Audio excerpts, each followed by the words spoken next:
మనలో మనం సవాళ్ళు విసురుకోవద్దు. వద్దు, అది మనకు అవమానం. వద్దారా, నా తమ్ముడితో చెప్తున్నాను, ఆలోచించే ఒకళ్ళు ఎవరైనా ఉంటే వాళ్ళందరితో చెబుతున్నాను. ఊరకనే ఆవేశపడి అనాలోచితంగా ప్రభు యొక్క సామ్రాజ్యాన్ని కూలదోయడానికి అపవాది చేస్తున్న కుట్ర ఇదంతా. మర్చిపోకండి, ఇది అంతర్గత కుట్ర. అపవాది మనలో మనకే చిచ్చుపెట్టి, బ్రిటిషోడు చాలా తెలివైనడండి. వాడు ఏం చేశాడు తెలుసా అండి? డివైడ్ అండ్ రూల్, విభజించి పాలించాడు మనల్ని. మనలో మనకి గొడవలు పెట్టి, మనలో మనకి రాజులకి చాలా తగాదాలు పెట్టి, మనలో మనమే యుద్ధాలు చేసుకునేటట్టు చేసి మొత్తానికి మన సొత్తంతా కాజేసుకుపోయారు దొంగలు.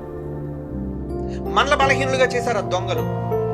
అలాంటిది క్రీస్తు సామ్రాజ్యంలో నువ్వు కూడా క్రైస్తవుడుగా ఉంటే, నేను క్రైస్తవుడుగా ఉంటే, నువ్వు నేను కలిసి వాడి మీద యుద్ధం చేయడానికి మనం సిద్ధం కావాలి. కానీ నీకు నాకు యుద్ధం ఏంటి? నా తమ్ముడివి, నేను ఓడించేస్తే నాకు వచ్చే పథకం ఏంటి?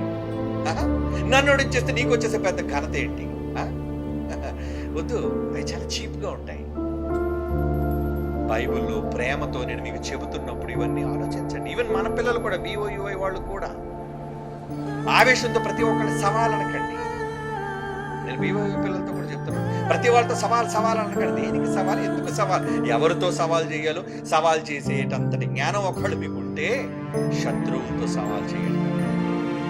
ఇంటోళ్ళ మీద ఏంటి నీ కోపం? సొంతోళ్ళ మీద ఏంటి నీ పెత్తనం? కనుక ఎప్పుడు ప్రేమ సంబంధమైన వాక్య పరిశోధన కోసం బైబిల్ ఓపెన్ యూనివర్సిటీ ఎప్పుడు ద్వారాలు తెరిచే ఉంటుంది. All are welcome. అందరికీ ఆహ్వానం పలుకుతున్నాం. మీరు వచ్చి నేర్చుకుంటారా, లేదంటే వచ్చి ప్రశ్నిస్తారా, ప్రేమగా కూర్చొని చర్చిస్తారా? చర్చించండి.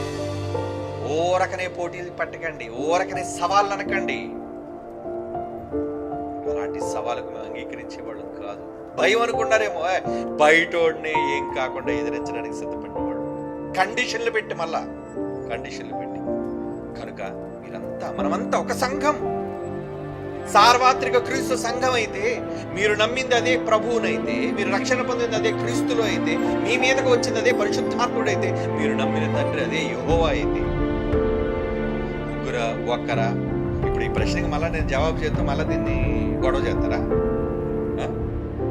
తెలుసు కదా మీకు సమాధానం. లేదంటే మాకు నిజంగా తెలుసుకోవాలని ఉందంటారా? రండి, చర్చికి రండి, ప్రేమతో కూర్చోండి. రండి, ఎవరు తీసుకొస్తారంటే మళ్ళీ పోటీ కోసం నేను చెప్పట్లేదు.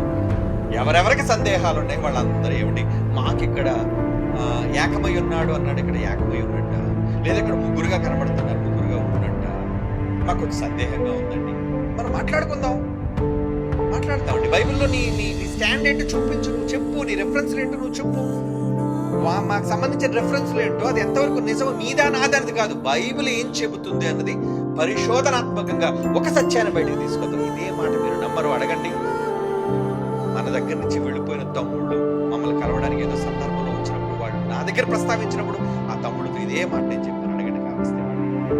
నానా, మనమంతా కూడా అనవసరంగా ఒకరి మీద ఒకరు దుమ్మెత్తు పోసుకునే ప్రసంగాలు బయట చేసుకోవడం కంటే ముందు మనం ఒక దగ్గర కూర్చొని ఏదైతే మనల్ని విభేదిస్తున్నాయో, ఏదైతే మనకి సందేహాత్మకంగా ఉన్నాయో, వాటి కోసం కూర్చొని మాట్లాడుకొని పరిశీలనతో చర్చ చేసుకుని ఒక నిర్ణయానికి వచ్చిన తర్వాత అదే నిజాన్ని నువ్వు చెప్పు, అదే నిజాన్ని నేను చెప్తాను. అది తప్పైతే నేను సర్దుకుంటాను, నీది తప్పైతే నువ్వు సర్దుకో. ఏదో తప్పును సర్దుకోవాలి కదండి. బైబిల్ దగ్గర తప్పు సర్దుకోవడానికి మనకి నామోషం ఉందండి. ఒకళ్ళు ఎప్పటివరకు నేనే తప్పు చెప్పాను అనుకోండి, ఓకే, నా తప్పు అయితే, అవును బైబిల్లో ఈరోజు కళ్ళు తెరిపించారు, ఓకే నేను తప్పు చెప్పానండి, నన్ను క్షమించండి అని చెప్పిన వెంటనే సరి చేసుకుంటాను నా తప్పు. ఒకళ్ళు నువ్వు అనుకున్న నీ భావన తప్పు అనుకో, సరి చేసుకోవాలి. అంతేగాని నేను చెప్పాను కాబట్టి నా అంతటి వాడు, నేను తప్పు చెప్పను కాబట్టి నా తప్పే నిజమని నువ్వు అనుకుని భీష్మించి కూర్చుంటే ఇది ఎప్పుడు తేలుతుంది చెప్పండి? నిజం ఎప్పుడు తెలుసుకుంటా చెప్పండి? సమాజం ప్రకటించే స్థాయిలో మనం ఉన్నాం కాబట్టి ఎప్పుడు కూడా ముందు మన ఇంటి పరువును కాపాడుకుంటూ శత్రువు పైన ధ్వజస్తంభాన్ని ఎత్తాలి. మనమంతా కూడా విజయకేతనం ఎగరవేయాలి. మనలో పాటు మనలో ఎవరు గెలిచారు, ఎవరు ఓడిపోయారనే ఈ గెలుపోటములు కాదా? ఆ గెలుపు కూడా నేను గెలుపు అన్నాం, ఆ ఓటము కూడా నాకు బాధాకరం ఎవరు ఓడిపోయినా. ఎందుకంటే ఓడిపోయింది నీ ఇంటోడే, నీ తమ్ముడే, నీ రక్త సంబంధికుడే, నీ క్రీస్తు సామ్రాజ్యంలోని వ్యక్తే. వాడిని ఓడించేసి ఏంటి గొప్ప సాధించావు నువ్వు? ఒక దెయ్యానికి వద్దండి ఇంగిత జ్ఞానం. ఎవరి? తన రాజ్యములో దెయ్యమట తనకు తానుగా వేరవదట. ఈ ఒక్క మాట చదువుకుని ముగించుకుందండి, టైం అవుతుంది కదా. దెయ్యం యేసుప్రభు వారు ఒక ఉపమాన రూపకంగా మాట్లాడుతూ ఆయన ఏం మాట్లాడారు? మత్తయి సువార్త 12వ అధ్యాయం 25వ వచనం చూడండి. మత్తయి సువార్త 12వ అధ్యాయం 25వ వచనం. ఏమంటే చాలా మంది వాడి వేడిగా చూస్తున్నారు. ప్రసన్నబాబు గారు ఏమంటారు, ఏమన్న దాన్ని బట్టి మనం కూడా కారాలు మిరియాలు రెడీ చేసి మొత్తం ఆటం బాంబులు ఏమండి తారాజోబులు అన్ని సిద్ధం చేసి ఒకరి మీద ఒకరు ఎందుకర్రా అవన్నీ. మిమ్మల్ని అంతా చూస్తే నాకు నవ్వు వస్తుందరా, జాలేస్తుంది. అయ్యో మీరు జ్ఞానమే నేర్చుకున్నారా? ప్రేమ లేదా? సహనం లేదా? ప్రేమతో ఒకరితో ఒకరు మాట్లాడుకోలేమా? దానికి ఎందుకు జబ్బు చేర్చుకొని బస్తీ మీద సవాలంటాం? చదువుతా ఈ మాట. యేసుప్రభు ఏమంటున్నారు? ఆయన వారి తలంపులను ఎరిగి వాక్యం ఆయన వాళ్ళతో ఇలా అంటున్నారట. ఆయన ఏమని? తనకు తానే విరోధముగా వేరుపడిన ప్రతి రాజ్యము పాడైపోతుంది. తనకు తానే విరోధంగా వేరుపడిన ఏ పట్టణమైనా, ఏ ఇల్లైనా, చివరికి ఒక కుటుంబం దగ్గర చెప్తాడు, ఏ ఇల్లైనా ఉండదంటున్నాడండి. సాతాను వెళ్ళగొట్టదు కదా, తనకు తానే వాళ్ళు అది విరోధంగా మాట్లాడదు కదా, తన వాళ్ళందరూ చేర్చుకుంటుంది కదా, బలపరుచుకుంటుంది కదా. మరి మనం క్రీస్తు సామ్రాజ్యం అయినప్పుడు నీ సామ్రాజ్యంలో నువ్వు కూడా క్రైస్తవుడు నేను ఒప్పుకుంటున్నాను. నువ్వు ప్రభువులో బాప్తీసం తీసుకున్నావు నేను ఒప్పుకుంటున్నాను. ఏమండి? అలాంటప్పుడు మన రాజ్యాన్ని, క్రీస్తు సామ్రాజ్యాన్ని పటిష్టం చేయడానికి ఏమండి ఆయన రాజ్యం ఖండాంతరాలు దాటిందని పాటతో ఎంత గొప్పగా ఆయన కోసం మాట్లాడితే, పాట చెప్తే ఏమర్థం అవుతుందండి? వీళ్ళందరికీ యేసుప్రభు దేవుడు కాదని అంటున్నావా? యేసుప్రభు నిత్యుడు కాదని అంటున్నావా? అయ్యో ఒక చిన్న విషయం చెప్పమంటారా? తండ్రి ఉన్నవాడు, ఉన్నవారి నుంచి వచ్చిన యేసుప్రభు అయినా నేనైనా మీరైనా నిత్యులం కామా? చెప్పండి ఒక్క మాట. యేసుప్రభు నిత్యుడు కాదని చాలా మంది అంటున్నారంటే, అయ్యో తండ్రి నిత్యుడైతే తండ్రిలో నుంచి పుట్టిన మన అందరం నిత్యులమే. అందుకే ఉంటే పరలోకంలోనైనా ఉండాలి, లేదా నరకంలోనైనా ఉండాలి. మనకి చావు లేదు, నిత్యులం. మనమంతా నిత్యులం, మనమంతా దైవాలం. ఏమండి?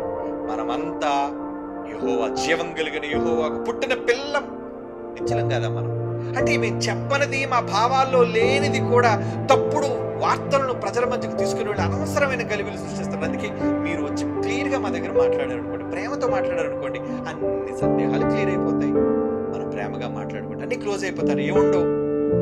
ఈ మాత్రం దానికి ఎందుకు అనవసరంగా స్వలబ్ధి కోసం ఎంతో మంది తమ సొంత లాభం కోసం ప్రజల మధ్య ఏమండి వైషమ్యాన్ని, విషాన్ని చిమ్మి మనలో మనకి గొడవలు పెట్టడానికి చాలా మంది చూస్తున్నారు. అందులో క్రైస్తవులు కూడా ఉన్నారు. వద్దు, వాళ్ళ మాటలకు మీరు ఆవేశపడకండి, తొందరపడకండి. మనం ప్రేమ కలిగిన వాళ్ళం, ప్రేమతో దేన్నైనా సాధించగలము అని యేసుప్రభు నిరూపించి చూపించాడు మనకి. మన సహోదరుడి మీద ప్రేమ లేకపోవడం ఏంటండి? తండ్రి మనల్ని ప్రేమిస్తున్నాడు, యేసుప్రభు ఈ సమాజాన్ని ప్రేమిస్తున్నాడు, ప్రాణమే పెట్టాడు ఆయన. పోను నువ్వు ప్రాణం పెట్టమని యేసుప్రభు చెప్పిన ప్రాణం పెట్టకపోయినా కనీసం ప్రాణప్రదంగా ప్రేమించు. శత్రుత్వాన్ని ఎందుకు నూరు పోస్తావు? ఎందుకు అల్లర్లకు తెర తీస్తారు? ఎందుకు గొడవలకు తెర తీస్తారు? చెప్పండి. ఇదేనా మనం నేర్చుకున్న బైబిల్లోని క్రైస్తవ్యం? వద్దు. ఒక ఇంటికి ఇల్లు దూరం అయితే వేరైతే కూలిపోద్దని చెప్పాడు. నా క్రీస్తు సామ్రాజ్యాన్ని, నా ఇంటిని కూలదోచుకోవడానికి లేను నేను. బైబిల్ ఓపెన్ యూనివర్సిటీస్ అందుకు లేదు, క్రైస్ట్ చర్చ్ అందుకు లేదు. సంఘాన్ని నిలబెట్టడానికి మనం అంతా ఉన్నాం. క్రీస్తు సామ్రాజ్యాన్ని విస్తరింపజేయడానికి మీరు, నేను, మనం అందరం ఉన్నాం. శత్రువు ఎవడైనా వస్తే వాడిని చీల్చి చెండాడడానికి మనం అంతా సిద్ధంగా ఉన్నాం. అది ఆ సంకేతాన్ని ప్రజల మధ్య ఇవ్వాలి. కనుక నా మాటలు, నా ఆవేదన, బైబిల్లోని నా మనస్సు మీకు అర్థమైతే అనవసరంగా ఇటువంటి వాటికి భవిష్యత్తులో తెర తీయొద్దు. ఒకవేళ బయట వాళ్ళు ఎవరైనా తెర తీసినా, బైబిల్ ఓపెన్ యూనివర్సిటీ పిల్లలారా, మీరు వాటికి తెర తీయొద్దు. మన చేతగానే అనుకుంటారా? అనుకోనివ్వండి. మన సత్తా ఏంటో మనకు తెలుసు. ఆయన మనం నమ్మిన నిజం ఏంటో, ప్రభు మనం చనిపోయిన తర్వాత నిజం ఏంటో దాన్ని బట్టి ఆయన మనకు తీర్పు తీరుస్తాడు. ఈ మాత్రం దానికి ప్రజల మధ్య ఎందుకు ఒకరు నిజంగా తెలుసుకోవాలని ఎవరైనా అనుకుంటారా? ప్రేమ, కమాన్, వెల్కమ్, కూర్చోండి, రండి, కమాన్ కూర్చోండి, మాట్లాడండి. మీ సందేహాలంటే మమ్మల్ని అడగండి, మా సందేహాలంటే మిమ్మల్ని అడుగుతాం. ప్రేమగా చర్చించండి, అయిపోయింది అక్కడితో. గోటితో పోయేదాన్ని గొడ్డల వరకు తెచ్చి ఈరోజు క్రీస్తుకు అవమానాన్ని కలిగించే విధానాన్ని క్రైస్తవ్యం మానుకోవాలి. ప్లీజ్. God bless you.